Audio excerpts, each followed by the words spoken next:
जय हिंद दोस्तों, एक बार फिर से स्वागत है आप सभी के लिए। जीके जीएस के इंपॉर्टेंट एमसीक्यू फॉर्मेट में क्वेश्चन होने वाले हैं। मेरा ये एक मोटिवेशनल लाइन है आपके लिए कि अगले मोड़ पर सुकून होगा, चल जिंदगी अभी मेहनत की ओर चलें।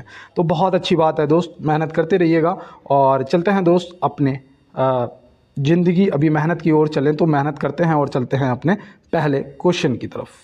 पहला क्वेश्चन है हमारा कि हाल ही में जारी फीफा रैंकिंग में भारत का क्या स्थान है। तो हाल ही में फीफा रैंकिंग में भारत का स्थान पूछा गया है, तो आप यहाँ पे क्या देंगे? आपका सही जवाब जो है वो क्या होगा? आप लोग देखो, ये करंट का क्वेश्चन है दोस्त, और फटाफट कमेंट बॉक्स में बताइएगा। अगर पता है तो ठीक है, नहीं तो इसे नोट कर लो। 124वां ऑप्शन बी यहाँ पे आपका बिल्कुल सही जवाब हो जाएगा। और अगर एशिया में पूछ देगा, ये तो फीफा रैंकिंग में भारत का स्थान विश्व में पूछा है, अगर एशिया में पूछेगा तो आप क्या बताएंगे? तो एशिया में याद रखना 22वें स्थान पर है। एशिया में 22वें स्थान पर है, तो ये भी आप याद रखेंगे। और चलते हैं दोस्त अपने अगले प्रश्न की तरफ और देखते हैं हमारा अगला क्या है। देखो यहाँ पे पूछा गया है, गुलरुखी के नाम से कौन जाना जाता था? गुलरुखी के नाम से कौन जाना जाता था भाई? यहाँ पे सिकंदर लोदी, आमिर खुसरो या कुतुबुद्दीन ऐबक? तो याद रखना, गुलरुखी के नाम से सिकंदर लोदी को जाना जाता था, जो कि ऑप्शन ए में दिया गया है। ऑप्शन ए आपका सही जवाब हो जाएगा। आमिर खुसरो को तो आप पता ही होगा, आपको क्या बोलते थे? तूती ए हिंद, हिंद का तोता, तूती ए हिंद। तो तूती ए हिंद जो है, ये हिंद का तोता आमिर खुसरो को बोलते थे। और देखो, कुतुबुद्दीन ऐबक को मैंने कल ही आपको बताया था, क्या लाख वक्श की उपाधि से उपाधि दी गई थी। लाख वक्श की उपाधि कुतुबुद्दीन ऐबक, आमिर खुसरो, तूती ए हिंद और सिकंदर लोदी गुलरुखी के नाम से जाने जाते थे। तो चलते हैं दोस्त अपने अगले प्रश्न की तरफ। देखो यहाँ पे दिया गया है, अजमेर में किस सूफी संत की दरगाह है? अजमेर में किस सूफी संत की दरगाह है? और ये प्रश्न आपका एसएससी जीडी में भी पूछा गया है, आरआरबी में भी पूछा गया है। और यहाँ पे आप बताइएगा आपका सही जवाब क्या होगा। तो बिल्कुल राइट जवाब जो है वो ऑप्शन सी हो जाएगा, ख्वाजा मोइनुद्दीन चिश्ती। ऑप्शन सी बिल्कुल सही जवाब हो जाएगा। और चलते हैं दोस्तों अपने अगले प्रश्न की तरफ और देखते हैं हमारा अगला क्या है। और टारगेट है 30 मिनट में क्लास के सभी क्वेश्चनों को करना है, क्लास को फिनिश करना है। देखो यहाँ पे दिया गया है, संविधान के किस भाग में नीति निर्देशक तत्व का उल्लेख किया गया है? संविधान के किस भाग में नीति निर्देशक तत्व का उल्लेख किया गया है? तो आप यहाँ पे क्या बताएंगे? तो यहाँ पे आपका जो सही जवाब है वो होना चाहिए भाग 4। भाग 4 ऑप्शन सी आपका सही जवाब हो जाएगा।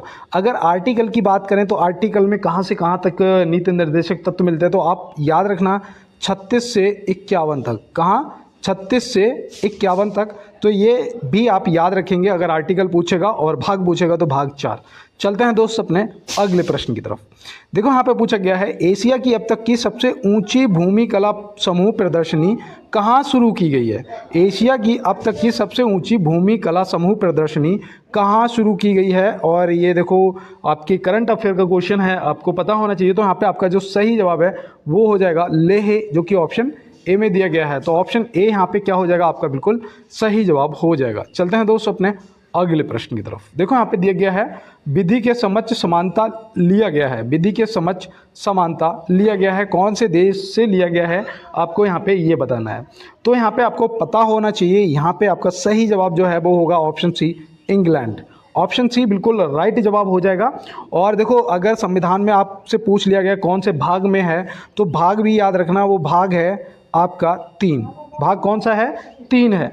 आर्टिकल अगर पूछेगा, अनुच्छेद पूछेगा, तो अनुच्छेद आप याद रखेंगे कि अनुच्छेद आपका है यहाँ पे 14। कौन सा अनुच्छेद है? 14। तो ये भी आप याद रखेंगे। और चलते हैं दोस्त इसी के साथ अपने नेक्स्ट क्वेश्चन पे। और पीडीएफ के लिए मैंने बोल दिया है, कमेंट बॉक्स में चेक कर लेना, किसी ने पीडीएफ के लिए अगर बोला हो तो मैंने लिंक शेयर किया होगा, आप तुरंत टेलीग्राम को ज्वाइन कर लेना, बिल्कुल फ्री पीडीएफ आपको उधर मिल जाएगी। देखो यहाँ पे दिया गया है, मूल संविधान में कितनी अनुसूचियाँ थीं? मूल संविधान में कितनी अनुसूचियाँ थीं? तो मूल संविधान में कितनी अनुसूचियाँ थीं यहाँ पे आपको ये बताना है। तो याद रखना, अनुसूचियाँ आपकी 8 थीं, मतलब कि इनमें से कोई नहीं। अनुसूचियाँ कितनी थी? 8 थी, मतलब इनमें से कोई नहीं आपका सही जवाब हो जाएगा। और आर्टिकल अगर पूछेगा मूल संविधान में कितने थे, तो याद रखना वो थे 395। अभी कितने हैं प्रेजेंट में आप बताइएगा कमेंट बॉक्स में। ये आपके लिए मैं आज HW अपनी तरफ से देता हूँ, ठीक है? आप कमेंट बॉक्स में बताएंगे। और भाग कितने थे? तो भाग थे आपके 22। भाग कितने थे? 22। तो ये भी आप याद रखेंगे। चलते हैं दोस्त अपने अगले प्रश्न की तरफ और देखते हैं हमारा अगला क्या है। देखो यहाँ पे बोला गया है किस अनुच्छेद के अंतर्गत राष्ट्रपति सर्वोच्च न्यायालय से परामर्श ले सकते हैं। किस अनुच्छेद के अंतर्गत राष्ट्रपति सर्वोच्च न्यायालय से परामर्श ले सकते हैं। तो यहाँ पे आपका वो कौन सा आर्टिकल होगा, कौन सा अनुच्छेद होगा, तो याद रखना वो आपका हो जाएगा वो अनुच्छेद वो 143 143 अनुच्छेद 143 हो जाएगा आपका सही जवाब। अनुच्छेद 164 में क्या दिया गया है, तो याद रखना जो हमारे सीएम होते हैं, मुख्यमंत्री होते हैं, और उनकी नियुक्ति जो है वो अनुच्छेद 164 में दी गई है। और मैं आपको बता दूं कि आपके जो प्रधानमंत्री होते हैं, प्रधानमंत्री और सीएम मुख्यमंत्री, इनकी नियुक्ति होती है, इनकी नियुक्ति होती है। देखो अनुच्छेद 123 क्या है, अनुच्छेद 123 क्या है, तो ये है राष्ट्रपति को अध्यादेश जारी करने की शक्ति दी गई है। राष्ट्रपति जी को अध्यादेश जारी करने की शक्ति दी गई है अनुच्छेद 123 में। तो चलते हैं फिर अपने अगले प्रश्न की तरफ और देखते हैं हमारा यहाँ पे अगला क्या है। देखो यहाँ पे दिया गया है किस अनुच्छेद में उपराष्ट्रपति पद का प्रावधान किया गया है। किस अनुच्छेद में उपराष्ट्रपति पद का प्रावधान किया गया है, तो यहाँ पे आपका सही जवाब क्या होगा। तो देखो पहले तो मैं आपको बताऊं कि यहाँ पे प्रश्न का जवाब तो अनुच्छेद 63 हो जाएगा। अनुच्छेद 63 हो जाएगा आपके प्रश्न का सही जवाब। और देखो अनुच्छेद 61 क्या है, तो अनुच्छेद 61 याद रखना इसमें राष्ट्रपति जी पर महाअभियोग की कार्रवाई की जाती है अनुच्छेद 61 के तहत। अनुच्छेद 75 क्या है, तो अनुच्छेद 75 में आपके प्रधानमंत्री की नियुक्ति दी गई है अनुच्छेद 75 में, और मुख्यमंत्री की मैंने अभी आपको बताया था 164। और देखो मुख्य न्यायाधीश जो होते हैं उनकी नियुक्ति भी पूछी जाती है, ये कौन से आर्टिकल में दी गई है, तो याद रखना वो आर्टिकल है 76 आर्टिकल, ठीक है। 76 आर्टिकल में मुख्य न्यायाधीश की नियुक्ति दी गई है। तो चलते हैं फिर अपने अगले प्रश्न की तरफ। भारत एक नए राज्य के गठन के लिए अनुच्छेद है। भारत में एक नए राज्य के गठन के लिए अनुच्छेद है, तो कौन सा ऐसा आर्टिकल है जिसके अकॉर्डिंग नए राज्य का गठन किया जाता है। तो यहाँ पे आपका सही जवाब, देखो मैं आपको बताऊं भाग 1 में क्या दिया गया है, आप सभी को पता है भाग 1 में राज्य एवं उनके अधिकार क्षेत्र दिए गए हैं ना। तो याद रखना जो नए राज्य का गठन होता है वो भाग 1 में आर्टिकल कितना है, 1 से लेकर 4 तक है। तो इसी में अनुच्छेद 3 में नए राज्य का गठन दिया गया है, जो कि ऑप्शन ए हो जाएगा यहाँ पे आपका बिल्कुल सही जवाब। अनुच्छेद 17 क्या है, इसमें अस्पष्टता उन्मूलन संबंधित दिया गया है। अस्पष्टता उन्मूलन ज़्यादातर पूछा जाता है, तो याद रखना अनुच्छेद 17 में दिया गया है। और अनुच्छेद 19 में क्या दिया गया है, इसमें अभिव्यक्ति और भाषण की स्वतंत्रता दी गई है। आपने देखा होगा जो पत्रकार लोग होते हैं बोलते हैं वो आर्टिकल 19 के अकॉर्डिंग बोलते हैं, तो ये आप याद रखेंगे। और चलते हैं अपने अगले प्रश्न पे। देखो यहाँ पे दिया गया है हाल ही में किस राज्य ने एनसीआर की तरह एससीआर गठित किया है। किस राज्य ने एनसीआर की तरह एससीआर गठित किया है, और ये देखो पूछा जाएगा और ये करंट का क्वेश्चन है। और सबसे बड़ी बात ये है कि ये उत्तर प्रदेश से संबंधित है। उत्तर प्रदेश ऑप्शन ए सही जवाब हो जाएगा। जैसे दिल्ली एनसीआर वैसे उत्तर प्रदेश में एससीआर गठित किया गया है। तो चलते हैं अपने अगले प्रश्न की तरफ। देखो यहाँ पे दिया है पुडुचेरी को किस वर्ष भारतीय संघ में सम्मिलित किया गया है। पुडुचेरी को किस वर्ष भारतीय संघ में सम्मिलित किया गया है। तो यहाँ पे 1961, 62 या 65। तो यहाँ पे आपका सही जवाब क्या होगा, तो यहाँ पे याद रखना सही जवाब आपका 1962 हो जाएगा, जो कि ऑप्शन बी में दिया गया है। और ऑप्शन बी यहाँ पे आपके प्रश्न का बिल्कुल सही जवाब दोस्त हो जाएगा। और चलते हैं इसी के साथ अपने अगले प्रश्न की तरफ। और देखो 1961 भी यहाँ पे दिया था। 1961 से याद रखना गोवा जो था पुर्तगालियों के अधीन, गोवा को स्वतंत्र कराया था 1961 में, जो कि मुझे 1961 देख के कुछ याद आ रहा था, लेकिन शायद मैं बता नहीं पाया था उस टाइम। देखो यहाँ पे दिया है प्रतिवर्ष विश्व कैंसर दिवस कब मनाया जाता है। विश्व कैंसर दिवस कब मनाया जाता है प्रतिवर्ष। तो ये देखो इंपॉर्टेंट है, जितने भी दिवस हैं इंपॉर्टेंट वो आप सभी को नोट करते हुए चलेंगे। याद करना है तो आपको लिखना पड़ेगा। और पीडीएफ मैं दे दूंगा, आप अपना टेस्ट दे देना, पता चल जाएगा कि कितने सही हो रहे हैं। तो यहाँ पे देखो, और इसका भी टेस्ट देते हुए चलो, बताना कमेंट बॉक्स में कि आपने कितने सही क्वेश्चन किए हैं। तो यहाँ पे देखो आपका पूछा गया है कि प्रतिवर्ष विश्व कैंसर दिवस कब मनाया जाता है। तो ये 4 फरवरी को मनाया जाता है। कब मनाया जाता है, 4 फरवरी को मनाया जाता है। और देखो यहाँ पे 30 जनवरी को क्या मनाया जाता है, तो शहीद दिवस मनाया जाता है। शहीद दिवस 30 जनवरी को मनाया जाता है, क्योंकि 30 जनवरी 1948 को महात्मा गांधी जी की हत्या नाथूराम गोडसे ने गोली मार के कर दी थी। उस दिन से 30 जनवरी को शहीद दिवस के रूप में मनाते हैं। और देखो 1 दिसंबर को क्या मनाते हैं, तो 1 दिसंबर को एड्स दिवस मनाते हैं। क्या मनाते हैं, एड्स दिवस मनाते हैं। तो ये भी आप याद रखेंगे। और चलते हैं दोस्त अपने अगले प्रश्न की तरफ। देखो यहाँ पे दिया गया है आदित्य L1 लॉन्च हुआ था। आदित्य L1 लॉन्च हुआ था, कहाँ से हुआ था ये आपको बताना है। तो ये कब हुआ था और कहाँ से हुआ था आप कमेंट बॉक्स में बताइएगा फटाफट। तो मैं उम्मीद करता हूँ आपने सही जवाब किया होगा 2 सितंबर 2023। 2 सितंबर 2023 ऑप्शन ए आपका यहाँ पे सही जवाब हो जाएगा। ये कहाँ से किया गया था? तो ये किया गया था श्रीहरिकोटा। श्रीहरिकोटा, तो श्रीहरिकोटा आप याद रखेंगे। देखो यहाँ पे थोड़ा सा दिक्कत हो रही है लिखने में। श्रीहरिकोटा से लॉन्च किया गया था सतीश धवन अंतरिक्ष केंद्र से। सतीश धवन अंतरिक्ष केंद्र से शॉर्टकट में लिख देता हूँ, सतीश धवन अंतरिक्ष केंद्र से। ठीक है, SDSC याद रखेंगे। और चलते हैं अपने अगले प्रश्न की तरफ। देखो यहाँ पे दिया है इकाना स्टेडियम कहाँ स्थित है। इसका नाम भी बदल दिया गया है। क्या आपको पता है? अगर पता है तो बताइएगा कमेंट बॉक्स में, नहीं तो नोट करिएगा। इकाना स्टेडियम जो है ये लखनऊ में स्थित है। ऑप्शन बी यहाँ पे सही जवाब, राइट आंसर हो जाएगा। अब देखो इसका नया नाम जो है वो कर दिया गया है भारत रत्न श्री अटल बिहारी वाजपेयी इकाना क्रिकेट स्टेडियम। तो थोड़ा लंबा था, मैंने नहीं लिखा, एक बार फिर से सुन लो। Bharat Ratna Shri Atal Bihari Vajpayee Ekana cricket stadium Lucknow. तो ये आप याद रखेंगे। चलते हैं अपने अगले प्रश्न की तरफ और बदले हुए नामों को भी एक बार चेक कर लेना गूगल पे जाके दोस्त, क्योंकि ये आपके लिए एक क्वेश्चन जरूर लाएंगे। और देखो यहाँ पे दिया गया है कहाँ पर पहला अंतर्राष्ट्रीय समुद्र तट महोत्सव आयोजित हुआ।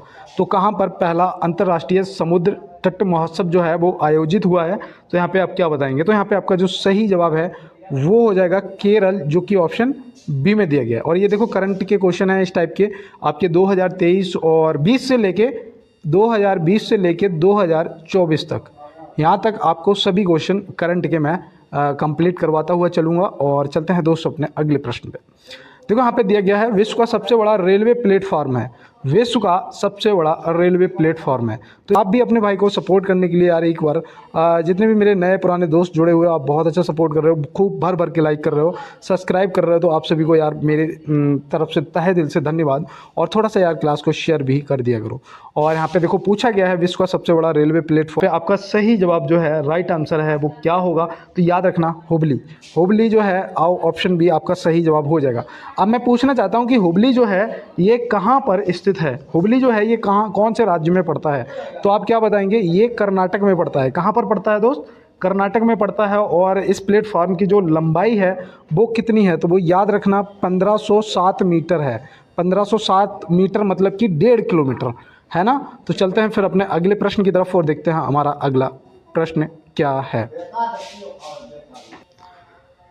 तो यहाँ पे दिया गया है हाल ही में पद्मश्री पुरस्कार विजेता कमला पुजारी का निधन हुआ है, वह कहाँ की थी? हाल ही में पद्मश्री पुरस्कार विजेता कमला पुजारी का निधन हुआ है, वह कहाँ की थी? तो आप क्या बताएंगे? उत्तर प्रदेश, बिहार या उड़ीसा या इनमें से कोई नहीं? तो यहाँ पे जो आपके प्रश्न का सही जवाब है वो होना चाहिए ओडिशा। क्या होना चाहिए? उड़ीसा, जो कि ऑप्शन सी में दिया गया। तो ऑप्शन सी यहाँ पे क्या हो जाएगा? सही जवाब हो जाएगा। और इन्हें पता है जैविक खेती के लिए ये मशहूर है, जैविक खेती के लिए इन्हें मशहूर थी और इन्हें पद्मश्री पुरस्कार भी दिया गया है। और मैं ये बता दूं कि इनकी जो उम्र थी वो थी 74 वर्ष की थी और इनका निधन हो गया है। और हो सकता है ये आपसे पूछ लिया जाए। चलते हैं अपने अगले प्रश्न पे। देखो यहाँ पे दिया है जौनपुर की स्थापना किसने की थी? जौनपुर की स्थापना किसने की थी? तो यहाँ पे आपका सही जवाब क्या होगा? तो यहाँ पे जो आपसे पूछा जा रहा है उसका बिल्कुल राइट आंसर होगा फिरोज शाह तुगलक। फिरोज शाह तुगलक। अब मैं आपको बताऊं इनका चचेरा भाई था मोहम्मद बिन तुगलक। जो इनका भाई था मोहम्मद बिन तुगलक, इसकी याद में इन्होंने जौनपुर की स्थापना की थी। और मैं आपको बता दूं इसका नाम जौनपुर क्यों रखा था, वो उसका भी एक रीज़न था। उसका रीज़न ये था कि इसका जो नाम था ना वो था जॉन खान। क्या था? जॉन खान। वास्तविक नाम जो था वो था जॉन खान। तो जॉन खान नाम था, इसलिए जौनपुर की स्थापना की थी। तो इसको आप याद रखेंगे, आपके लिए मोस्ट इम्पोर्टेंट है। ठीक है, तो चलते हैं दोस्त। और उसके साथ में देखो यहाँ पे याद आ गया मुझे कि सिकंदर लोधी दे रखा है। सिकंदर लोधी ने आगरा की स्थापना की थी। आगरा की जो स्थापना है वो अगर पूछा जाएगा किसने की थी, तो आगरा की स्थापना सिकंदर लोधी ने करी थी। चलते हैं दोस्त अपने अगले प्रश्न पे। मेघालय की राजधानी है, मेघालय की राजधानी है, मेघालय की राजधानी कोहिमा, मुंबई या तिरुवनंतपुरम। तो यहाँ पे ऑप्शन कौन सा होगा आपका बिल्कुल राइट। देखो यहाँ पे मैं आपको एक हिंट दे दूँ, राज्यपाल, राजधानी और उनके सीएम, ठीक है, राज्यों के सीएम, ये आपसे ज़रूर पूछे जाएंगे। एक प्रश्न आपसे 110% पूछा जाएगा। अब आप यहाँ पे बताओ कि मेघालय की राजधानी क्या है। तो मेघालय की राजधानी कुछ लोगों ने कोहिमा बता रहे हैं, कुछ लोग तिरुवनंतपुरम बता रहे हैं, लेकिन यहाँ पे सभी का जवाब गलत है। इनमें से कोई नहीं, इनमें से कोई नहीं, ऑप्शन डी हो जाएगा सही जवाब। क्योंकि मेघालय की जो राजधानी है वो है शिलांग। क्या है? शिलांग है। तो ये आप ध्यान रखेंगे, क्या है? शिलांग है। कोहिमा जो है ये किसकी राजधानी है? कोहिमा जो है ये किसकी राजधानी है? तो ये है नागालैंड की। मुंबई जो है ये किसकी राजधानी है? तो ये है महाराष्ट्र की। किसकी है? महाराष्ट्र की। तिरुवनंतपुरम जो है ये किसकी राजधानी है?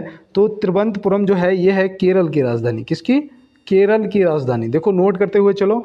और कर्नाटक की राजधानी बताओ, कर्नाटक की, तो वो है बेंगलोर। कर्नाटक की राजधानी बेंगलोर है। और मध्य प्रदेश की राजधानी क्या है? मध्य प्रदेश की, तो मध्य प्रदेश की जो राजधानी है वो है भोपाल। क्या है? भोपाल। और देखो भोपाल में भारत भवन भी स्थित है, भोपाल में भारत भवन भी स्थित है, ये भी आप याद रखना। चलते हैं दोस्त अपने अगले प्रश्न पे। देखो यहाँ पे दिया गया है, नाबार्ड की स्थापना किस वर्ष हुई थी? नाबार्ड की स्थापना किस वर्ष हुई थी? तो यहाँ पे देखो ये आपके लिए इम्पोर्टेंट भी है और आपको मुख्यालय भी पता होना चाहिए।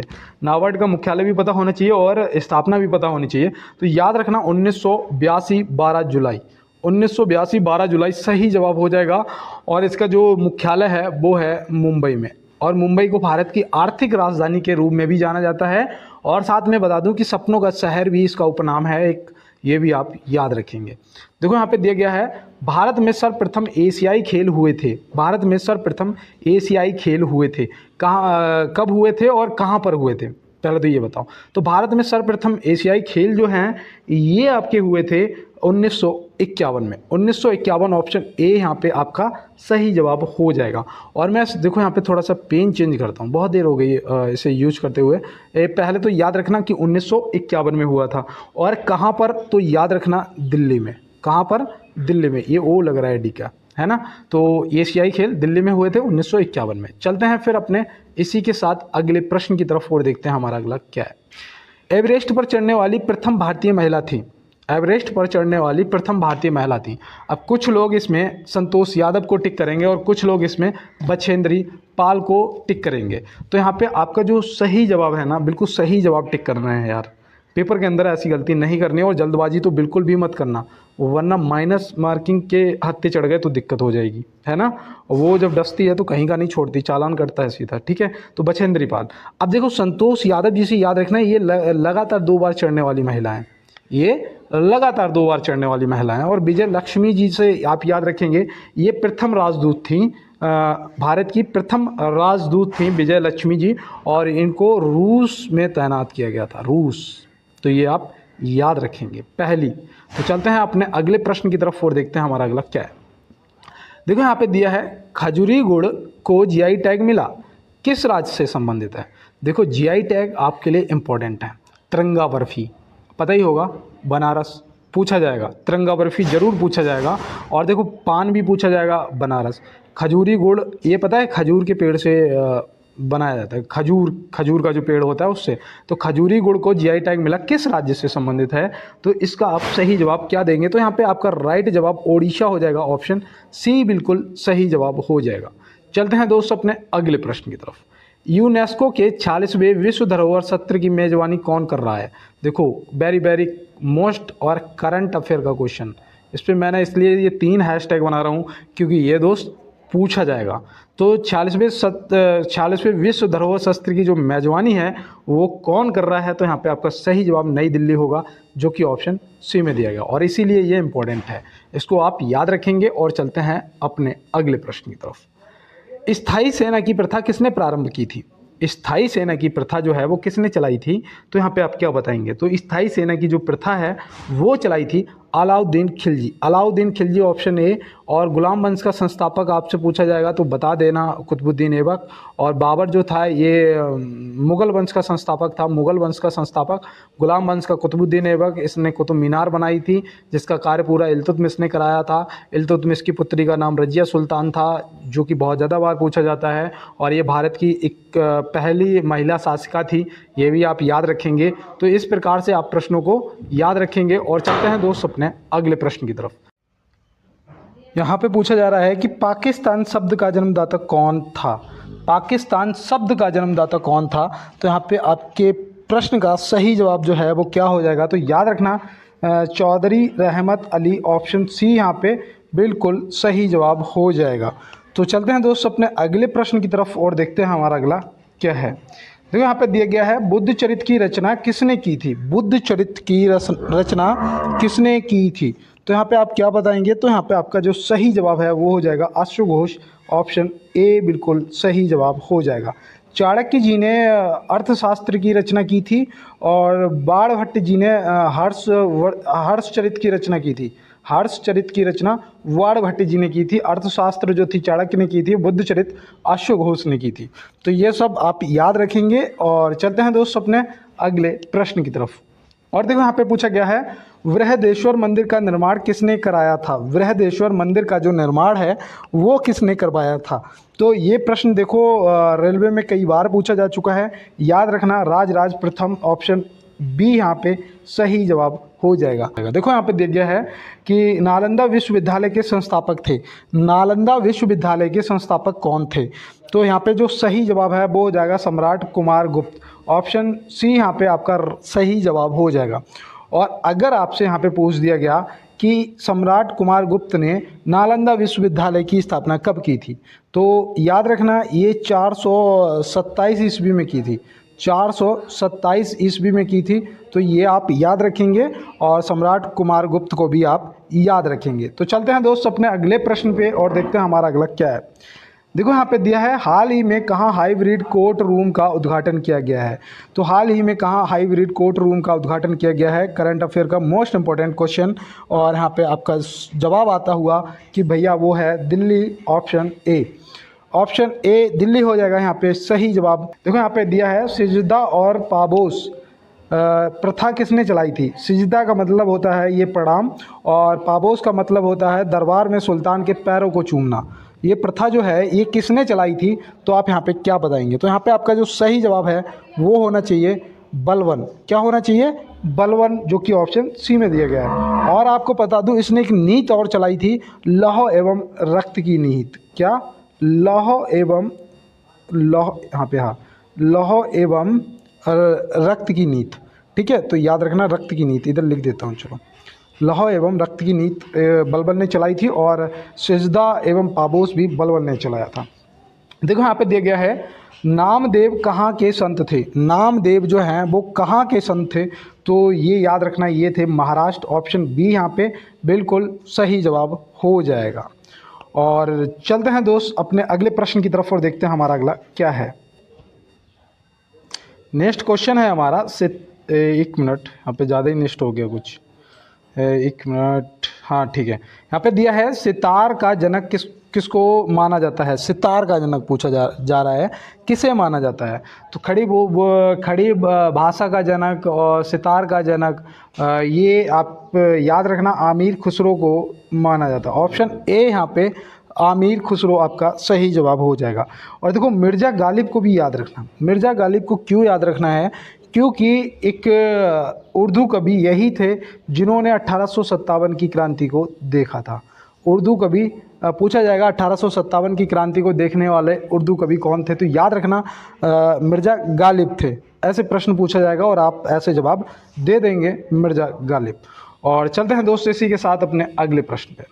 भारत की लवण नदी के नाम से जानी जाती है। भारत की लवण नदी के नाम से जानी जाती है, तो लवण नदी के नाम से किसे जाना जाता है, तो आप यहाँ पे सही जवाब बताएंगे लूनी नदी, ऑप्शन बी यहाँ पे आपका सही जवाब हो जाएगा। चिल्का नदी जो है ये भारत में खारे पानी की नदी है और ये पड़ती है ओडिशा में, तो इसको भी आप याद रखेंगे। और चलते हैं इसी के साथ अपने अगले प्रश्न की तरफ। और आज आप देख रहे होंगे मेरे बैकग्राउंड में बहुत ज़्यादा शोर शराबा हो रहा है, तो मैंने आपको बोला था मेरे पड़ोस में घर पे थोड़ा काम चल रहा है, तो इस वजह से यहाँ पे थोड़ा शोर शराबा हो रहा है। 1-2 दिन साथ दीजिएगा, ये सब सही हो जाएगा। और यहाँ पे दिया है लोक चित्रकला की मधुबनी शैली भारत के किस राज्य में प्रचलित है। आरआर में पूछा हुआ, ये ग्रुप डी में पूछा हुआ क्वेश्चन है और याद रखना इसका सही जवाब आपका बिहार हो जाएगा, जो कि ऑप्शन सी में दिया गया। तो ऑप्शन सी बिहार यहाँ पे सही जवाब हो जाएगा। और चलते हैं इसी के साथ अपने अगले प्रश्न पे। राम मंदिर का भूमि पूजन कब हुआ था? राम मंदिर का भूमि पूजन कब हुआ था? तो बताइएगा यहाँ पे राम मंदिर का जो भूमि पूजन है और उद्घाटन वो कब हुआ था, प्राण प्रतिष्ठा कब हुई थी और भूमि पूजन कब हुआ था? तो याद रखना भूमि पूजन तो 5 अगस्त 2020 को हुआ था। और इसका भूमि पूजन जो है वो किसने किया था, ये भी पूछा जा सकता है। तो याद रखना प्रधानमंत्री जी ने किया था, हमारे प्रधानमंत्री जी ने किया था। और देखो यहाँ पे आपसे वो भी उद्घाटन भी पूछ सकता है, तो वो तो सभी को पता होगा 22 जनवरी 2024। 22 जनवरी 2024 ये हुआ था प्राण प्रतिष्ठा भूमि, जिसको उद्घाटन भी आप बोल सकते हो। तो ये आप याद रखेंगे। और देखो जब भगवान जी का नाम आ ही गया है तो एक बार यार राम जरूर टाइप कर दें। देखो जिसको कोई आपत्ति है वो ना करे, लेकिन जिसे आपत्ति नहीं है वो कर सकता है, ठीक है। और यहाँ पे दिया है गुदई महाराज का संबंध किस वाद्य यंत्र से है? गुदई महाराज का संबंध किस वाद्य यंत्र से है? तो आप यहाँ पे क्या बताएंगे? तो याद रखना तबला से। ऑप्शन ए यहाँ पे बिल्कुल सही जवाब हो जाएगा। और चलते हैं इसी के साथ अपने अगले प्रश्न की तरफ। देखो यहाँ पे दिया गया है किस सिख गुरु ने अमृत सरोवर नामक एक नए नगर की स्थापना की? अमृत सरोवर, ये बताइएगा नाम किसका है, वो नगर कौन सा है? अब ऐसे तो आप इस नगर को नहीं जानते होंगे, तो याद रखना ये जो अमृत सरोवर है ना, ये नाम है अमृतसर का। किसका? अमृतसर का नाम है अमृत सरोवर, ठीक है, याद रहेगा ना। अब इसकी स्थापना किसने करी थी? प्रश्न पे आते हैं। तो याद रखना श्री गुरु रामदास जी ने। ऑप्शन ए यहाँ पे आपका राइट जवाब हो जाएगा। और यहाँ पे आप याद रखेंगे कि ये जो गुरु थे ये सिख धर्म में चौथे गुरु थे, ये चौथे गुरु थे। गुरु नानक देव प्रथम गुरु थे और गुरु गोविंद सिंह जी 10वें गुरु थे। और सिख धर्म में एक चीज़ और याद रखना, 11वें गुरु जो है गुरु ग्रंथ साहिब जी को घोषित किया गया था। और ये कब किया गया था ये भी याद रखना, 1708 में किया गया था। कब? 1708 में किया गया था। तो इसको भी आप याद रखेंगे, इम्पोर्टेंट है आपके लिए। चलते हैं दोस्त अपने अगले प्रश्न पे। सूफी संत किस धर्म से विकसित हुआ? सूफी संप्रदाय किस धर्म से विकसित हुआ? सूफी संप्रदाय किस धर्म से विकसित हुआ? तो ये इस्लाम धर्म से विकसित हुआ था। ऑप्शन बी यहाँ पे सही जवाब हो जाएगा। और चलते हैं इसी के साथ अपने अगले प्रश्न की तरफ। ऋग्वेद में कुल अध्याय मंडल हैं, कितने मंडल हैं? ऋग्वेद में कितने मंडल हैं? तो यहाँ पे आप क्या बताएंगे? 10 मंडल हैं। कितने मंडल हैं? 10 मंडल हैं। सूक्तों की संख्या अगर पूछेगा तो याद रखना सूक्तों की संख्या 1028 है। सूक्तों की कोई याद कर रहा है मुझे, सूक्तों की संख्या जो है वो 1028 है। और चलते हैं दोस्त अपने अगले प्रश्न की तरफ और देखते हैं हमारा अगला क्या है। अरे क्या हुआ इसको? देखो यहाँ पे दिया गया है इस्लाम धर्म के संस्थापक पैगंबर मोहम्मद का जन्म किस वर्ष हुआ था? इस्लाम धर्म के संस्थापक पैगंबर मोहम्मद का जन्म किस वर्ष हुआ था और कहाँ पर हुआ था? बताइएगा। तो इनका जो जन्म है वो 570 ईस्वी में हुआ था। ऑप्शन सी यहाँ पे सही जवाब हो जाएगा, 570 ईस्वी। और इनका जो जन्म है वो हुआ था मक्का में। मक्का मदीना याद आया कुछ? तो मक्का में हुआ था, ठीक है। और चलते हैं इसी के साथ अपने अगले प्रश्न की तरफ। किसको वर्ष 2024 का लता दीनानाथ मंगेशकर पुरस्कार मिला है? किसको वर्ष 2024 का लता दीनानाथ मंगेशकर पुरस्कार मिला है? ये देखो आपका करंट का क्वेश्चन है और आपके लिए ये इम्पोर्टेंट भी है। तो याद रखना ये मिला है अमिताभ बच्चन जी को, जो कि ऑप्शन ए में दिए गए हैं। अमिताभ बच्चन बिल्कुल सही जवाब हो जाएगा। और चलते हैं दोस्त इसी के साथ अपने अगले प्रश्न की तरफ और देखते हैं यहाँ पे हमारा अगला क्या है। देखो यहाँ पे बोला गया है बायोकॉम सत्याग्रह कहाँ चलाया गया था? बायोकॉम सत्याग्रह कहाँ चलाया गया था? ये आपके लिए इम्पोर्टेंट है, आप बताइएगा। तो याद रखना बायोकॉम जो है ये चलाया गया था केरल में। और कब चलाया गया था ये भी पता होना चाहिए। तो याद रखना ये यहाँ पे सही जवाब हो जाएगा 1924 से 25, ठीक है, 1924 से 25।